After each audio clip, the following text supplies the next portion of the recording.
পুজোর ভিডিওগুলো একদমই আমি ছাড়ার সময় পাচ্ছি না। হ্যালো এভরিওয়ান, আমি জয়িতা, মিশুকের নতুন আরেকটা ভিডিওতে সবাইকে সময় পাচ্ছি না, সেটা তো তোমরা সবাই বুঝতেই পারছো যে মিশুককে নিয়ে আমি ভীষণই ব্যস্ত। তার মধ্যে আমার শরীরটাও ভীষণ খারাপ, প্লাস মিশুকেরও শরীরটা একটু খারাপ। আর এত জায়গায় ঘোরাঘুরি হয়েছে না, একটু প্রচণ্ড মানে ডিস্টার্ব হয়ে গেছি আমি।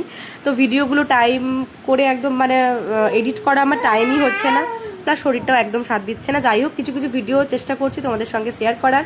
এটা নবীন প্রবীণ ক্লাবের ঠাকুর এবং পুরো প্যান্ডেলটা।